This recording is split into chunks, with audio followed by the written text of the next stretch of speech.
Assalamualaikum warahmatullahi wabarakatuh.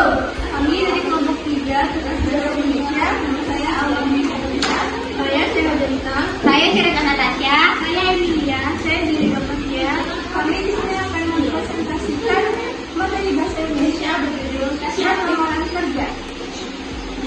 Oke, halo teman-teman semua. Pada kesempatan video pembelajaran kali ini, kelompok kami akan menerangkan sebuah materi berjudul Surat Lamaran Pekerjaan, yang mana kami sudah mengambil 5 inti poin penting.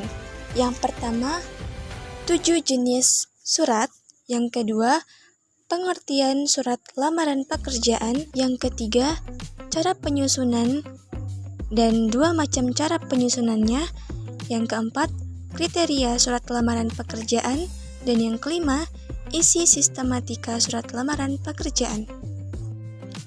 Langsung saja kita ke poin yang pertama, yaitu 7 jenis surat. Berdasarkan pemakaiannya, surat dikategorikan menjadi 7 jenis, yaitu sebagai berikut. 1. Surat pribadi. Surat pribadi adalah surat yang ditulis untuk urusan pribadi. Contoh, surat pribadi adalah surat untuk keluarga, teman, sahabat, saudara, dan sejenisnya. 2. Surat resmi. Surat resmi adalah surat yang digunakan untuk kepentingan resmi, baik perseorangan, instansi, maupun organisasi. Contoh surat resmi adalah surat edaran, surat undangan, dan surat pemberitahuan. 3. Surat niaga atau bisnis. Surat niaga adalah surat yang digunakan oleh instansi yang menyelenggarakan kegiatan usaha atau niaga, seperti industri dan usaha jasa. Surat niaga terdiri atas surat jual beli, kwitansi, dan perdagangan. 4. Surat dinas atau pemerintah. Surat dinas merupakan surat resmi yang dikirim untuk kepentingan dinas atau kepentingan administrasi pemerintah. 5. Surat sosial. Surat sosial adalah surat yang dibuat oleh individu, perusahaan, ataupun kelompok untuk kepentingan mempererat hubungan kerjasama ataupun hubungan kekeluargaan. 6. Surat lamaran kerja. Surat lamaran kerja adalah surat yang dibuat dan dikirimkan oleh seseorang yang ingin bekerja di sebuah kantor, perusahaan, ataupun instansi tertentu. 7. Surat elektronik atau electronic mail. Surat elektronik adalah surat yang pengirimannya berbasis pada penggunaan internet. Namun, pada video pembelajaran kali ini, kami akan membahas satu jenis surat, yaitu surat lamaran pekerjaan. Pengertian surat lamaran kerja. Surat lamaran pekerjaan merupakan surat resmi yang bersifat pribadi. Surat resmi ini dibuat individu dan ditunjukkan kepada instansi tertentu dengan harapan dapat diterima sebagai karyawan. Cara penyusunannya dibedakan atas 2 macam, yaitu sebagai berikut.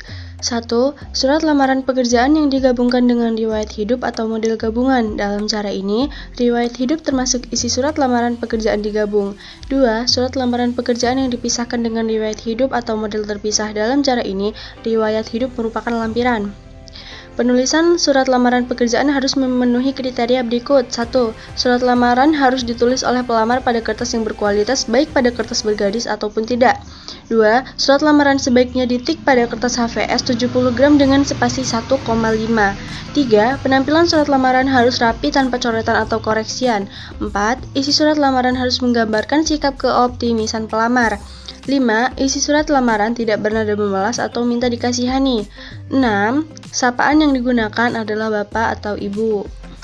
Isi dan sistematika surat lamaran pekerjaan. Isi dan sistematika surat lamaran pekerjaan adalah sebagai berikut. 1. Tempat dan tanggal pembuatan surat. Penulisan tempat dan tanggal pembuatan surat selalu lengkap dengan bulan dan tahun. Nama kota disebutkan karena belum dicantumkan pada bagian yang lain. 2. Lampiran berkas yang ditambahkan pada surat dikirimkan. Berkas lampiran surat lamaran pekerjaan dapat berupa daftar riwayat hidup, fotokopi ijazah, terakhir fotokopi transkrip nilai, fotokopi KTP, surat keterangan catatan kepolisian, dan surat-surat lain yang dipersyaratkan perusahaan. 3. Hal atau perihal. Dalam menulis hal atau perihal surat, harus digunakan huruf kapital pada huruf awal dan tidak diakhiri dengan tanda titik. Alamat tujuan. Alamat tujuan ditulis dengan dua macam, yaitu 1. Alamat luar ditulis pada amplop, 2. Alamat dalam ditulis pada kertas surat. Alamat tujuan memuat nama perusahaan, jabatan, nama jalan, dan nama kota. Pembuka. Dalam pembuka yang biasanya digunakan adalah dengan hormat. Isi surat, alinea pembuka, alinea isi, dan alinea penutup. Alinea pembuka adalah kata pengantar pada isi surat yang sesungguhnya, bertujuan menarik perhatian pembaca pada pokok pembicaraan. Alinea isi surat yang sesungguhnya memuat apa yang harus dilaporkan, diminta, dan dinyatakan kepada penerima surat. Untuk menghindari salah paham, isi surat sebaiknya singkat tetapi jelas dan pihak pembaca benar-benar mengerti maksud dan keinginan pengirim. 3. Alinea penutup mengandung harapan penulis surat atau ucapan terima kasih kepada penerima surat atas perhatiannya terhadap semua hal yang dikemukakan dalam isi surat. Berikut adalah contoh alinea penutup dalam surat yang dibuat pelamar. Contoh-contoh alinea penutup pada jawaban atau balasan surat adalah sebagai berikut. 4. Salam penutup. Fungsi salam penutup adalah untuk menunjukkan rasa hormat dan keakraban pengirim terhadap penerima surat. Contoh salam penutup adalah sebagai berikut. 5. Tanda-tanda dan nama jelas pelamar. Tanda tangan dan nama jelas pelamar ditulis sebagai pertanggungjawaban pembuatan surat.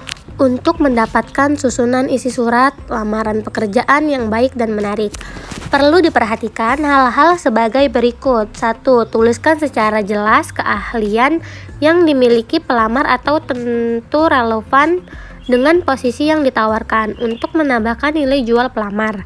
2. Teliti dalam menuliskan isi surat. 3. Merumuskan pokok-pokok pembicaraan satu persatu secara berurutan dan logis dengan kalimat yang menarik.